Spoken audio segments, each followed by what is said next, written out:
Assalamualaikum Ustadz. Waalaikumsalam warahmatullahi wabarakatuh. Selamat datang Ustadz Eko Setiawan MKOMI di Mulya Jaten Studio. Masya Allah Ustadz, terima kasih telah menyempatkan hadir di Mulya Jaten Podcast ini. Terima kasih kembali Mbak. Iya Ustadz. Ustadz, bagaimana nih kabarnya hari ini? Alhamdulillah baik sekali. Alhamdulillah ya Ustadz. Ya. Lalu Ustadz, perjalanan menuju ke Mulya Jaten Podcast ini tadi bagaimana Ustadz? Lancar-lancar atau tak halangan? Alhamdulillah Allah memberikan kelancaran ya. Insyaallah untuk urusan yang baik ya, mudah-mudahan selalu dilancarkan oleh Allah Subhanahu wa taala. Insyaallah, alhamdulillah ya Ustadz. Kalau tidak salah Ustadz Eko ini seorang pengusaha ya Ustadz. Oh iya. Kalau boleh tahu nih Ustadz, Ustadz Eko ini pengusaha apa sih Ustadz? Untuk kesibukan sehari-hari ya, kami mempunyai usaha, punya tempat produksi busana garment ya, punya garment dengan apa? Sekarang ini kita masih fokus produksi fashion ya, fashion muslimah. Yes. Untuk para mak-mak muslimah dan juga produknya untuk anak-anak seperti itu. Kalau boleh tahu Ustadz, tempat pengusahanya ini di mana ya Ustadz? Usaha, Alamatnya berada di dua-dua Mbak. di dua-dua. Iya, tempat produksinya di dua-dua. Untuk distribusinya kita kemitraan ya, kemitraan. Jadi ada agen reseller seperti itu. Jadi beberapa tahun yang lalu kita langsung ke end user ya, tapi untuk tahun ini kita murni 100% kemitraan. Jadi mitra kami ada agen, ada juga reseller. Insya Allah ke depan ada distributornya seperti itu. Wah, jadi itu memproduksinya itu gamis-gamis muslimah ya Ustadz? Iya, gamis muslimah. Iya. Berarti juga ada dong ya Ustadz yang untuk saya ya Ustadz. Bolehlah Insya ya Allah. Ustadz, kapan-kapan. Ya, memang pasar kami memang remaja, mahasiswa dan ibu muda. Jadi cocok sekali, nanti lihat di IG-nya ya, di follow Fathah Official. Oke Ustadz, siap. Persiapan buat baju lebaran ya Iya, Ustadz. Insya Allah. Baik Ustadz. Tadi kan Ustadz bilang nih ya, untuk kegiatannya itu pengusaha. Ada nggak sih Ustadz kegiatan lain selama Ramadan ini, atau menambah sibuk atau tambah senggang nih Ustadz? Oh iya, saya awali dulu ya. Bismillah, assalamualaikum warahmatullahi wabarakatuh. Waalaikumsalam warahmatullahi wabarakatuh. Alhamdulillah, assalatu wassalamu ala rasulillah wa ala alihi wa sahbihi wa mawalah. Baik, pertanyaan yang menarik ya. Kalau jadi pengusaha ketika masuk Ramadan atau di bulan Ramadan itu tambah sibuk atau senggang? Sebenarnya harusnya tambah sibuk, tapi sibuk ibadah gitu ya. Sibuk mendekatkan diri kepada Allah ya. Soalnya kalau kita sibuk kerja itu bukan pengusaha, begitu. Karena ada pengusaha, pebisnis, ada pedagang, kan begitu. Kalau kita kan mencoba untuk menjadi pengusaha ya, jadi semua berbasis sistem. Idealnya sih kita kalau bicara aktivitas lebih lenggang karena sudah ada sistem, kan seperti itu. Idealnya kita banyak waktu untuk beribadah kepada Allah Subhanahu wa taala, kan seperti itu. Ya, tinggal bagaimana kita kemudian mengontrol sistem itu dengan baik ya. Karena sistem kalau sudah dibuat, kontrolnya kan tidak harus langsung di tempat, kan seperti itu. Dan ketika kita kembali kepada perjalanan sahabat ya, mereka ketika di bulan Ramadan benar-benar menfokuskan untuk ibadah, kan seperti itu. Dan hendaknya ini pun dicontoh oleh kita semua seperti itu. Jangan kebalik kan seperti itu. Jangan kebalik.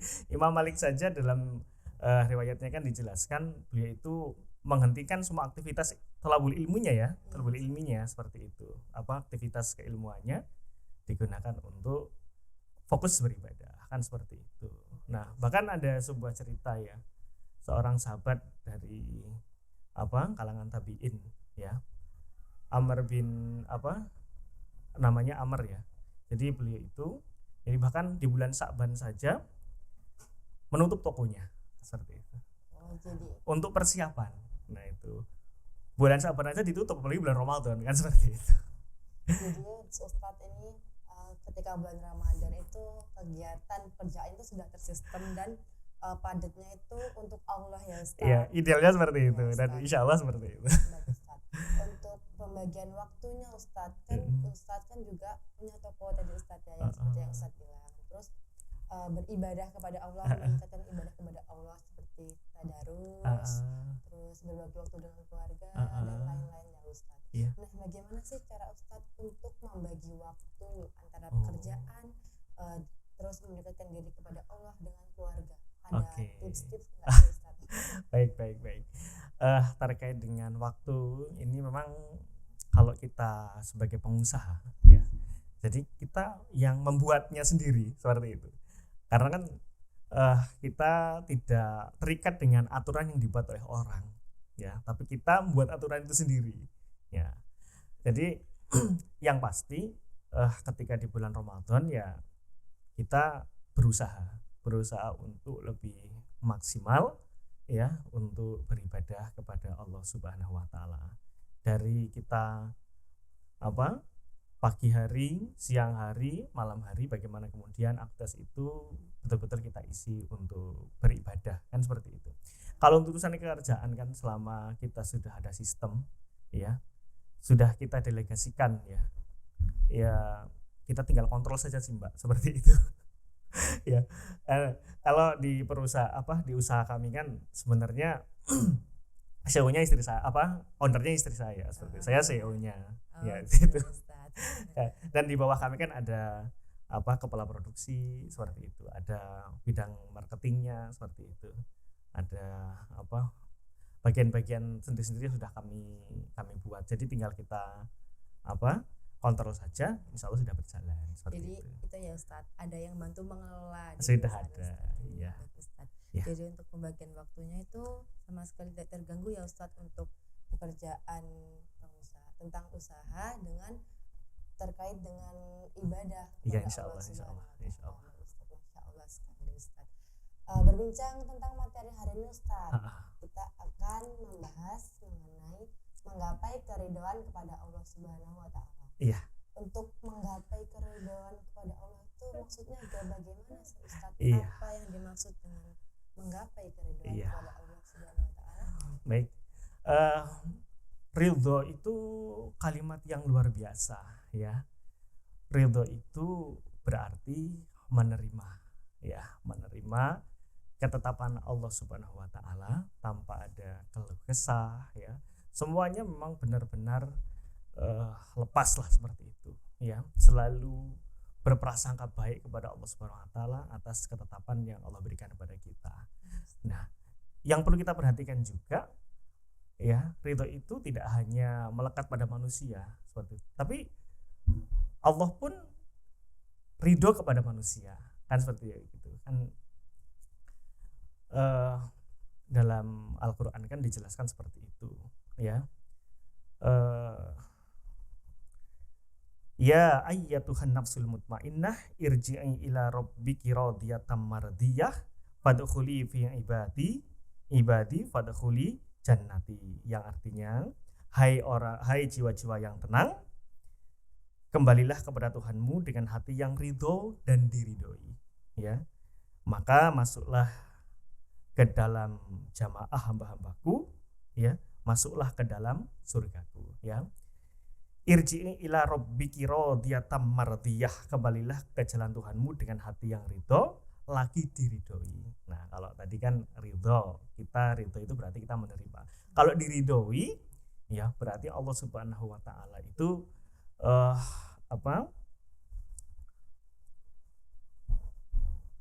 menerima Allah Subhanahu wa taala itu memberikan tambahan kenikmatan kepada kita ya, memberikan pahala kepada kita, mengangkat derajat kita seperti itu. Artinya Allah Subhanahu wa taala itu dengan meridhoi kita ya, menerima amal-amal yang kita lakukan ya.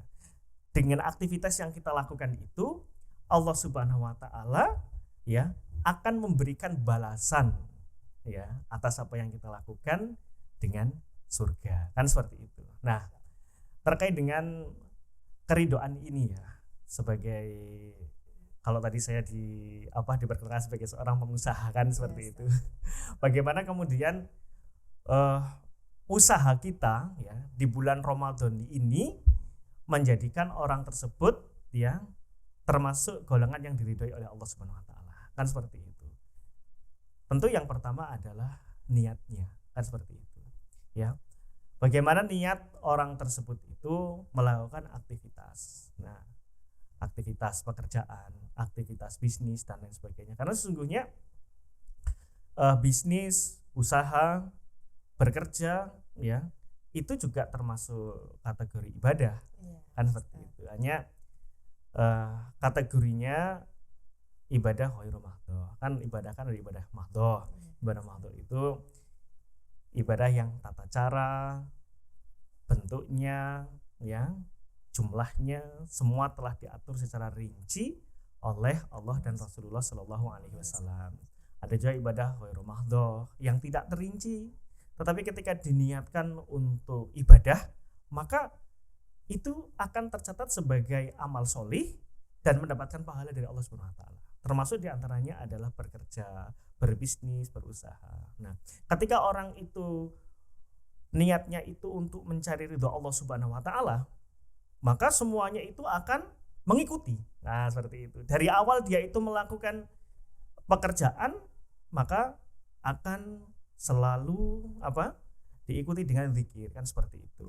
Sebagaimana dalam sebuah riwayat kan, kullu amrin dibalin la yubda'u bismillah bahwa akhta. Nabi mengatakan seperti itu. Jadi semua perkara yang tidak diawali dengan bismillah itu akan terputus, kan seperti itu.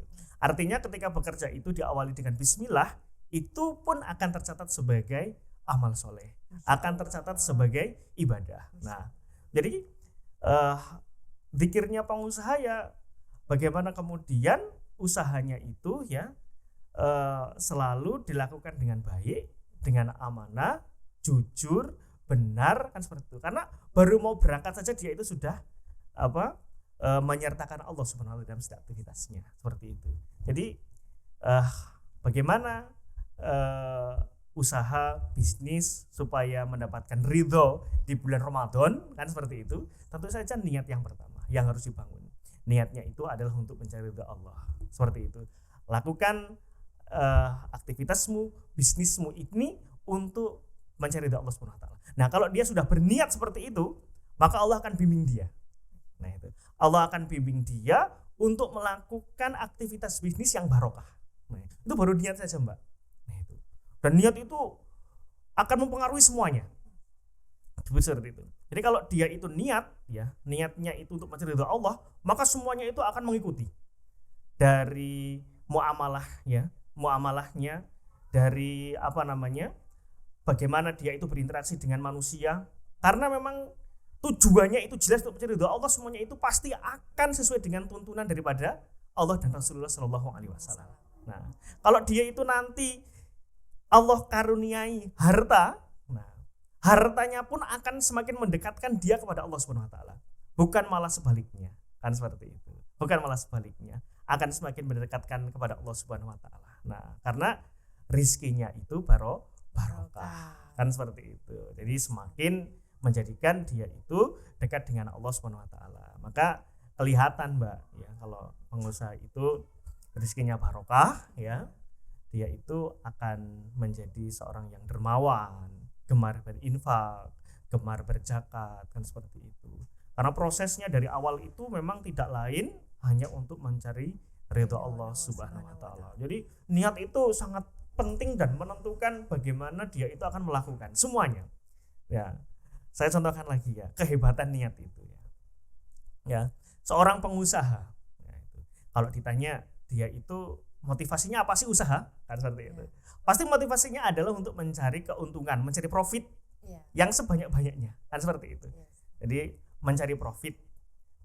Dan kita tidak lupa ya, ketika kita diberikan rezeki Allah Subhanahu wa taala, pasti kita itu akan menyisihkan sebagian daripada rezeki itu di jalan Allah Subhanahu wa taala. Nah, tapi kita tidak bisa memungkiri ya bahwa niat berusaha itu adalah untuk mencari profit. Nah, apa hubungannya dengan niat? Nah, itu. Jadi kalau orang itu sudah punya niat kaya, nah itu punya niat dia itu menjadi seorang saudagar yang sukses, ya pasti Allah itu akan menunjukkan niat itu. Nah itu kadang-kadang kan, kenapa sih ada orang usaha yang susah naik kelas seperti itu, bisnisnya selalu gagal? Mungkin saja niatnya itu kurang kuat, kurang baik ya. niatnya kurang kuat. Nah jadi ada seorang pengusaha ya, namanya Bapak Happy Trenggono. Nah, jadi beliau itu yang punya Bali Muda Group ya, Bali Muda, asetnya sudah triliunan lah, banyak sekali seperti itu. Jadi beliau itu mengatakan begini, kaya itu adalah keputusan. Jadi berani nggak kita memutuskan diri kita untuk menjadi kaya? Nah, itu. Jadi kaya itu adalah keputusan. Dan orang yang berani memberikan keputusan hanya orang yang punya leadership kepemimpinan, kan begitu. Dan orang yang leadershipnya baik itu hanyalah orang-orang yang bertauhid kepada Allah Subhanahu Wa Taala. Nah, maka kembali lagi pada tauhid. Ketika kita mengenal Allah, ya, mengenal Allah dengan baik, tauhid kita lurus, ya, dengan niat saja, ya. Mudah-mudahan Allah itu akan memberikan petunjuk kepada kita. Nah, itu. Jadi niat itu menjadi perkara yang sangat penting, ya. Dalam rangka untuk apa? Untuk kelancaran daripada aktivitasnya, seperti itu. Baik, Ustaz. Iya. Jadi segala perbuatan itu tergantung dengan niat ya. Iya, Ustaz. pasti. Lalu Ustaz, kan biasanya zaman sekarang itu ada ya Ustaz yang pengusaha itu laris banget, tapi dia larisnya itu bukan karena keridhaan dari Allah, melainkan dari kayak misal ada itu istilah pelaris nih Ustaz. Oh iya. Nah itu bagaimana Ustaz? Iya. Apakah Allah meridhoi atau gimana Oke, Ustaz? kalau pakai pelaris, pakai jimat dan sebagainya itu jelas syirik. Nah itu syirik, musyrik itu. Iya Ustaz. Kalau bicara syirik musyrik, Muhammadiyah itu yang paling keras di depan kan seperti itu. Karena dari awal itu memang gerakan ini berdiri dalam rangka untuk menghapuskan kesyirikan kan seperti itu. Nah kalau nanti ditanya, Ustaz, kenapa sih orang itu pakai hal-hal seperti itu kok malah laris seperti itu? Nah, ini berbahaya bagi siapa? Bagi dirinya. Jangan-jangan ini adalah istidraj. Nah itu, jangan-jangan Allah itu sedang menguji dia, sedang kalau bahasa Jawanya masih dilulu gitu ya, dia nggak kerasa seperti itu. Nah ketika dia itu meninggal masih dalam keadaan syirik musyrik, ini yang sangat berbahaya sekali. Nah itu, maka setelah pengusaha itu punya niat yang kuat ya untuk menjadi sukses ya, untuk barokah rizkinya kan seperti itu, maka langkah kedua ya, agar diridhoi oleh Allah Subhanahu Wa Taala di bulan Ramadan ini ya, maka dia itu pun harus mengikuti tuntunan dari Nabi Shallallahu Alaihi Wasallam. Bagaimana Nabi Shallallahu Alaihi Wasallam itu melakukan aktivitas usahanya? Nah, karena ternyata Rasulullah Sallallahu Alaihi Wasallam itu adalah seorang pedagang, kan begitu. Coba kalau kita baca-baca sirah ya, baca-baca sirah, Rasulullah Sallallahu Alaihi Wasallam di umur belasan tahun itu sudah diajak pamannya ke Syam untuk berdagang, kan seperti itu. Bahkan pertemuan dengan Ibunda Khadijah ya, itu pun karena apa? Ya sebelumnya kan Rasulullah Shallallahu Alaihi Wasallam kan menjualkan dagangan daripada Khadijah. Nah, dagangan yang dibawa oleh Nabi itu laris dan untung gitu loh, Pak. Nah itu banyak yang beli dan untung. Ternyata rahasianya adalah kejujuran. Nah kan seperti itu. Orang-orang Quraisy ya, mereka itu percaya dengan kejujuran Nabi Shallallahu Alaihi Wasallam. Jadi apa yang dibawa oleh Nabi Shallallahu Alaihi Wasallam, mereka itu yakin kalau barangnya baik itu ya dibilang baik, kalau barangnya buruk itu ya dibilang buruk. Nah itu akhirnya dengan kejujuran yang dimiliki oleh Nabi Shallallahu Alaihi Wasallam kan ada trust di situ. Nah itu kepercayaan. Jadi orang percaya. Maka ketika Nabi Shallallahu Alaihi Wasallam membawa apapun ya, menjual apapun itu pasti dicari orang. Kan seperti itu, laris kan seperti itu. Nah inilah sebenarnya yang harus kita contoh seperti itu dari Rasulullah SAW, bagaimana beliau itu melakukan hubungan jual beli seperti itu, bermuamalah seperti itu, bukan terus karena kita itu pengen laris kita itu cari pesugihan kan, contoh seperti itu. Nah itu kan sungguh langkah-langkah yang keliru, padahal Nabi kita sendiri adalah seorang pengusaha yang luar biasa, sukses kan seperti itu. Nabi SAW itu kan pedagang yang sukses pada masanya itu seperti itu. Nah itu jadi sangat penting ya bagi seorang pengusaha muslim itu memahami itu. Jadi mendasari aktivitas usahanya itu ya untuk Allah yang pertama. Jadi khoyatul khoyahnya seorang pengusaha, niatnya itu dia berusaha itu adalah untuk mencari ridho Allah SWT. Yang kedua, dia itu harus melakukan aktivitas usahanya itu sesuai dengan tuntunan daripada Rasulullah SAW. Kan ada fikih jual beli, ada fikih muamalah, kan seperti itu. Ini juga menarik untuk dikaji dan ilmu Islam itu sangat luar biasa. Jadi kita tidak hanya bicara tentang sholat saja seperti itu, tapi masalah ekonomi ya, masalah jual beli semua itu juga sudah diatur dalam Islam. Dan ini ketika dipahami oleh seorang pengusaha muslim, ini sangat luar biasa. Kan seperti itu. Ini harus hanya sedikit saja tadi ya, seperti itu. Jadi ketika berusaha itu jujur yang paling utama. Iya, betul. Jadi untuk penglaris itu maka dia tidak mendapatkan ridho dari Allah ya Ustaz. Ya sudah pasti Mbak. Itu ya, bukan mendatangkan ridho, tetapi mendapatkan murka dari Allah Subhanahu wa taala. Bayangkan sesuatu yang dilakukan oleh manusia bukannya mendatangkan ridho, tetapi justru malah mendatangkan murkanya Allah. Apa yang akan ia pertanggungjawabkan nanti ketika menghadap Allah Subhanahu wa taala. Maka kalau bertemu dengan pengusaha-pengusaha seperti itu ya harus disadarkan ya, sesungguhnya rizki itu sudah diatur oleh Allah Subhanahu wa taala. Jadi seperti itu. Dan rezeki itu tidak akan tertukar. Seperti itu. Jadi datangnya rizki kepada manusia itu ya seperti datangnya kematian, kan seperti itu dalam hadis kan seperti itu. Jadi tidak mungkin tertukar. Nah, sebelum jatah rezekinya habis itu tidak akan dia itu tidak didapatkannya. Dan sesungguhnya kita semua juga sudah dijamin rezekinya oleh Allah Subhanahu wa taala. Coba baca surat Hud ya. Allah berfirman, "Wa ma min dabbatin fil ardi illa 'alallahi rizquha." Jadi bahkan binatang yang melata pun itu sudah dijamin rezekinya oleh Allah. Apalagi kita manusia yang sudah diberikan indera, mata, ilmu, akal, kan seperti itu. Kalau sampai salah tujuan, sampai berbuat syirik dalam mencari rezeki, apa yang akan kita pertanggungjawabkan nanti kan kepada Allah Subhanahu wa taala. Nah, sangat rugi dan serugi-ruginya kan seperti itu. Tadi Ustadz mengenai istiroj tadi ya Ustadz. Istiroj. Oh ya, untuk istiroj itu apa sih Ustadz? Jadi istiroj itu jadi begini. Allah Subhanahu wa taala itu masih menguji dia dengan kemudahan. Nah, itu. Jadi ujian itu kan bermacam-macam. Yes. Seperti itu. Ada berupa kesusahan, kan seperti itu. Ada juga ujian itu berupa kesenangan, kan seperti itu. Ya, berupa kesenangan, kebahagiaan, kemudahan. Seorang pengusaha kok mendasari usahanya itu dengan riba contohnya, ya. Seorang pengusaha itu mendasari usahanya itu dengan kezaliman, kan seperti itu. Mengambil hak orang, kan seperti itu. Lah kok dia itu kok ternyata lancar-lancar saja. Nah, itu jangan-jangan istidraj. Ujian yang berikan Allah kepadanya berupa kemudahan, kesenangan, kenikmatan duniawi. Padahal Allah sedang menguji dia. Nah, jadi kalau seorang pengusaha itu diuji dengan kebangkrutan contohnya, bisa jadi itu juga salah satu sayangnya Allah Subhanahu wa taala.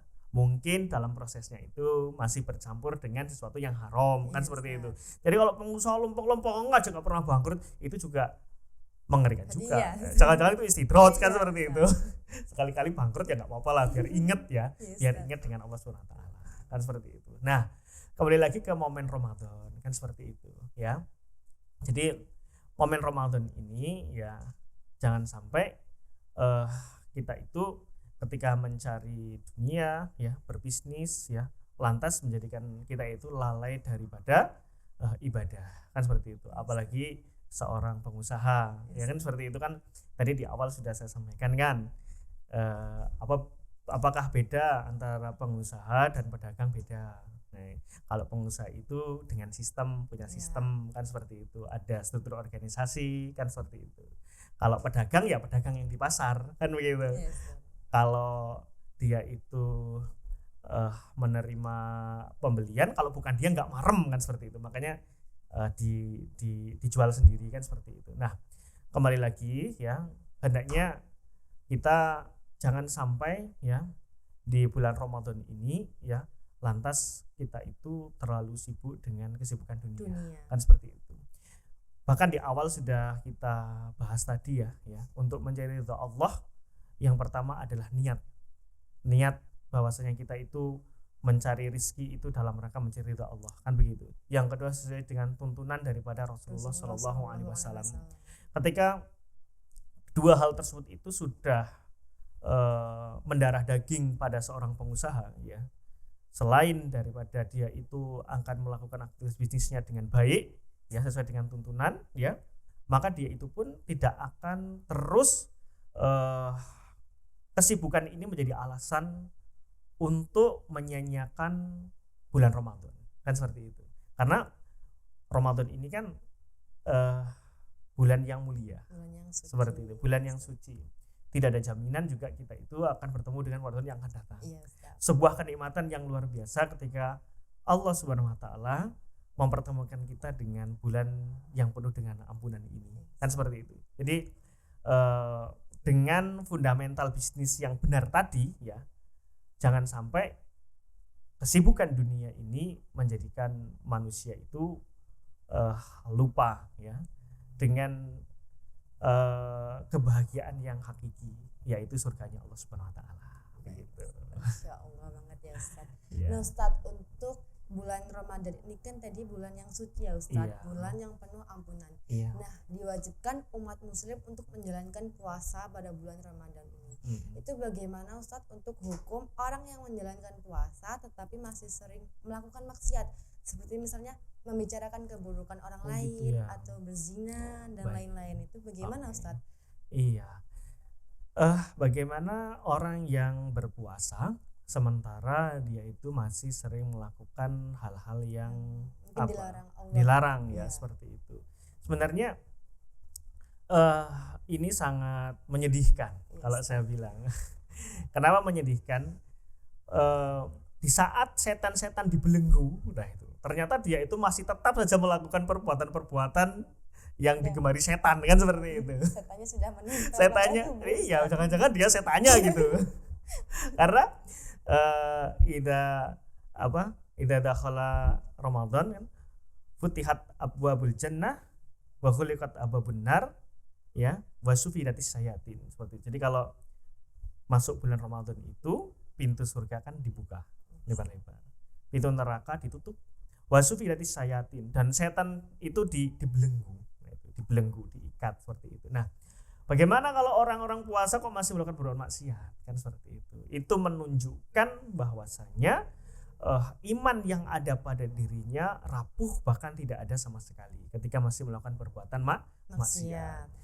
Bisa jadi karena perbuatan yang dilakukan itu, maka puasanya itu tidak bernilai apa-apa, kan seperti itu. Contoh, dia puasa tetapi tidak puasa lisannya dari membicarakan orang. Kan ada hadis Nabi mengatakan seperti itu. Man lam yada qauluzur wal amala bihi. Barang siapa yang tidak meninggalkan perkataan zur, kan seperti itu, dia itu tetap melakukannya, kan seperti itu. Jadi Allah tidak ada hajat dengan puasanya. Jadi puasanya itu tidak bernilai apa-apa, seperti itu. Ada juga riwayat lain yang menyebutkan rubas shaimi laisa lahu min syamihi ilal ju' wal atos. Begitu banyak orang yang berpuasa, dia tidak mendapatkan pahala daripada puasanya kecuali lapar dan dahaga saja. Nah, ini kan sangat menyedihkan, kan seperti itu. Yang seharusnya bulan Ramadan itu adalah bulan yang digunakan untuk beramal solih, kan seperti itu. Dari namanya saja kan al-imsak ya, puasa itu kan menahan, kan seperti itu. Dia ternyata cuma hanya bisa menahan lapar perut saja, kan itu kan sangat menyedihkan. Nah, makanya selain daripada lapar yang ditahan, tapi semua hal-hal yang bisa mengurangi pahala puasa pun harusnya ditinggalkan, seperti itu. Dari yang terkecil lah, seperti itu. Mungkin dari melihat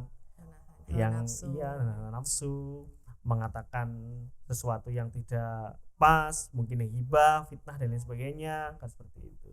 Apalagi yang haram-haram tadi ya, kalau yang haram tadi itu tetap dilakukan ya udah jelas fatal, kayak zina, seperti itu. Nah itu. Jadi ketika berpuasa tetapi masih bermaksiat, itu pahala puasanya itu Iya, tidak didapatkan ya iya Ustaz. betul. Percuma puasa hanya menahan lapar Lapar dan dan dahaga haus. saja. Baik, Ustaz.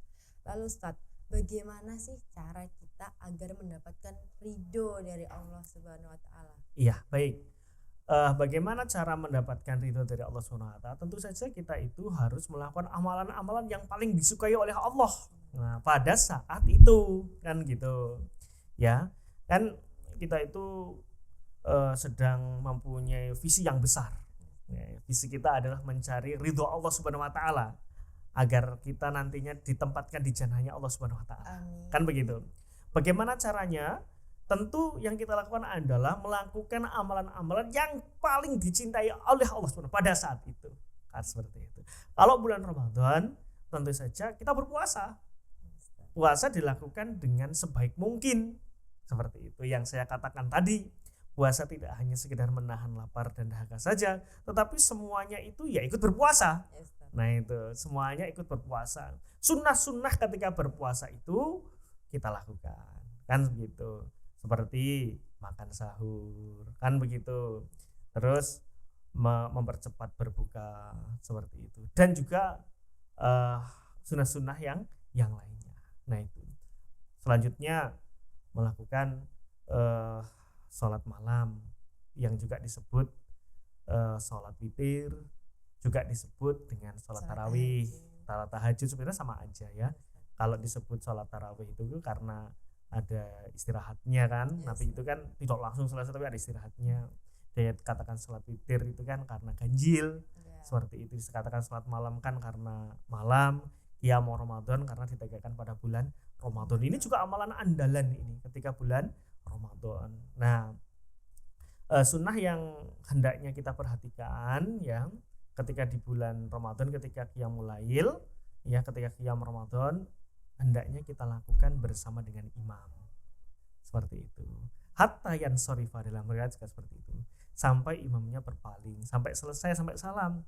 Karena kalau kita itu bisa melakukan itu dengan baik, kata Nabi, akan dicatatkan pahala baginya seperti orang yang sholat semalam suntuk. Kan seperti itu. Jadi kita lakukan amalan unggulan pada saat itu. Tadi puasa, ada sholat malam, terus bersedekah, seperti itu, bersedekah. Jadi Nabi Shallallahu Alaihi Wasallam itu adalah orang yang sangat dermawan, dan kedermawannya itu akan semakin lebih meningkat ketika berada di bulan Ramadan, seperti itu.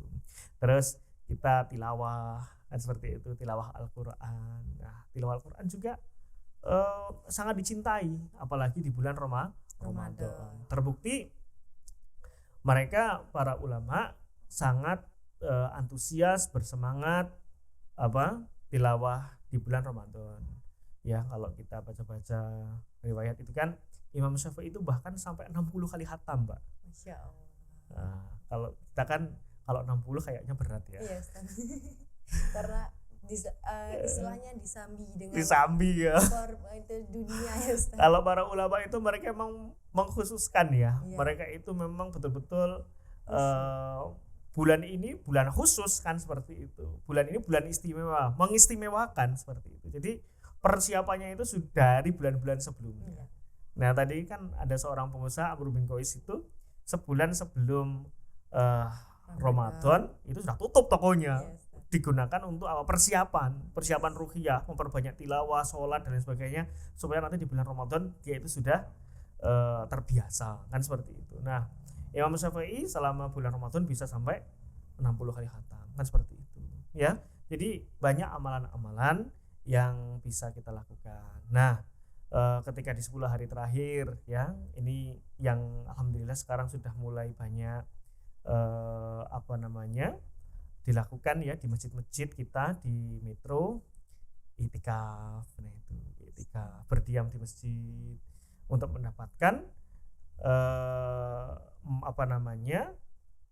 kemuliaan daripada malam Lailatul Qadar kan, seperti itu. Nah, amalan-amalan unggulannya itu kita lakukan ya, agar mendapatkan ridha Allah Subhanahu wa taala. Ketika niatnya ikhlas karena Allah, dilakukannya pun dengan tuntunan Rasulullah SAW, insya Allah ridhonya Allah itu pun akan kita dapatkan. Jadi kuncinya itu. Nah, jadi ridho Allah itu benar-benar hanya untuk orang-orang yang mau berusaha menggapai ridhonya itu ya Ustadz. Iya betul. Lalu Ustadz, saya ini pernah membaca hadis riwayat Muslim kalau tidak salah Ustadz, ridho Allah itu tergantung pada ridho orang tua ya Ustadz. Betul. Nah, ketika misalnya Ustadz, orang tua itu menyuruh seorang anaknya untuk melakukan perbuatan yang dilarang oleh Allah, apakah Allah akan meridhoi perbuatan itu atau gimana Ustadz?